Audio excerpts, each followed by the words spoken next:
Ladies and gentlemen, dear friends and members of the House who, by being here, clearly don't care about their social credit score, I stand here tonight not to discuss China's faults and in the ways in which it has erred from moral convention, but to discuss what Britain, ought to do about that in the context of Winter Olympics. The logos of my arguments this evening will not lie in the spheres of the aesthetic, but the effective. And as such, I'll defend the side of the debate that Great Britain ought not to boycott the Winter Olympics. And in order to do this, I'll present to the House two main points. Firstly, that an Olympic boycott is ineffectual and leads to no real change whatsoever to those concerned by Chinese hostilities. More generally, the way to impel China back into Britain's, at best, lukewarm embrace lies not in theatrical cosmetics, but in potent and forceful action. And secondly, a boycott undermines the Olympic character by tainting its immortal ideologies with the ephemeral nature of politics. By this I say institutions which should transcend political conflict are expropriated to lend legitimacy to certain trendy schools of thought in the moment. So, you see, I am no politician. I have no elections to win, nor friends to necessarily make at the current moment, and the same I feel probably applies to most people in this room.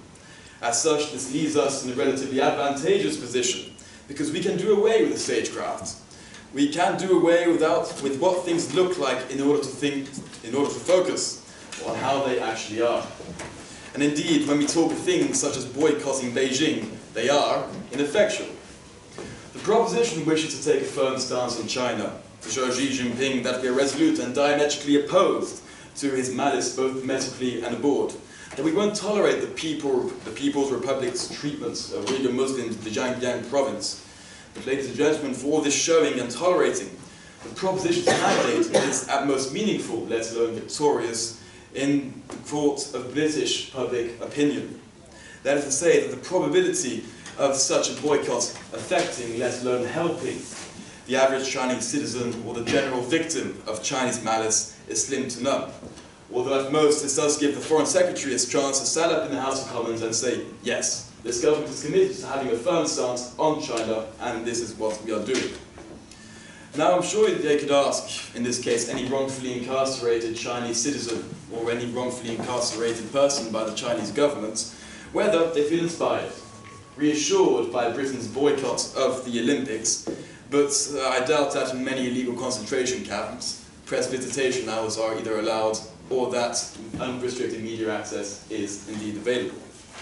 And I also find it hard to, considering the opening ceremony of the Games, to argue that in the absence of the Union Jack from what is essentially a beefed-up flag parade, whose main attraction last time around with the shirtless guy from Tonga, and called Peter Tafutua, of some sort.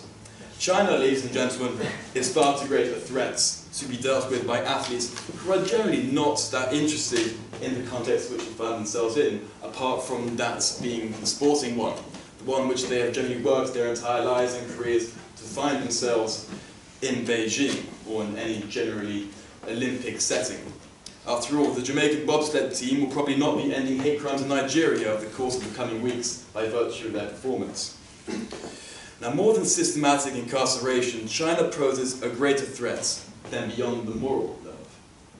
We have China's expansion into Africa, with its sphere of influence quite convincingly in Ethiopia at this point. We have her ominous presence in the South China Sea, with increasingly provocative military maneuvers. We have relentless cyber attacks and theft of intellectual property from our laboratories and universities, as well as recently in the House of Commons. A trade deficit and a Europe with an 80% reliance on Russo-Chinese oil and gas. The real fight for our economy, the real fight for our sovereignty, goes well beyond the Olympic Games. In fact, I dare say that in the real world, off the track, aside the pitch, outside of the swimming pool, and beside the piste, the Olympics have little impact on the lives of everyday working men and women. And this is whether or not they're being brutally oppressed by a megalomaniac in Beijing. The battlefield, ladies and gentlemen, is not in the stadium, but it is in the courts, the cabinet, the parliamentary committees and the global summits. This is where we can use instruments of change to accomplish what the proposition, and what the opposition too, wishes to do with China. Concretely, I am talking about sanctions, military exercises, investment moratoriums, travel bans for certain officials, trade embargoes, and the like. In short, boycotting the Olympics leads to little more than self-satisfaction. I dare say that it breeds the complacency that is only gained from marinating in a shared perceived virtue, while the culprits and the victims of this whole charade keep on experiencing life after the Olympic Games the same way they did before. Are China and her allies likely to care whether or not British diplomats, let alone British athletes, are present at the Olympic Games? The answer is a resounding no. I now move on briefly to matters less of politics but more of ideology. We have dissected the lack of an effect that the boycott has on the world, but let us now analyse the very real effects that this has on the Olympics themselves. For millennia, the Olympics have been a singularity unto which humanistic virtues, tolerance, unity, communication, and goodwill have converged. And what happens when a link of this is broken? What happens when there is a disassociation of sorts from, be it the UK or be it Tanzania, from this arena of great and important ideologies? Now, of course, underlying all of this, there is a certain hypocrisy. We may choose to boycott Beijing, for example, but we still continue to sell arms to the Saudis, who, needless to say, have quite a shocking record on human rights. We continue to trade with India, who regularly use child labourers under the age of 18. I mean, Coca-Cola is a major sponsor of the Olympic Games, yet I saw Nathan at the dinner beforehand drinking a Coca-Cola himself. Thank you.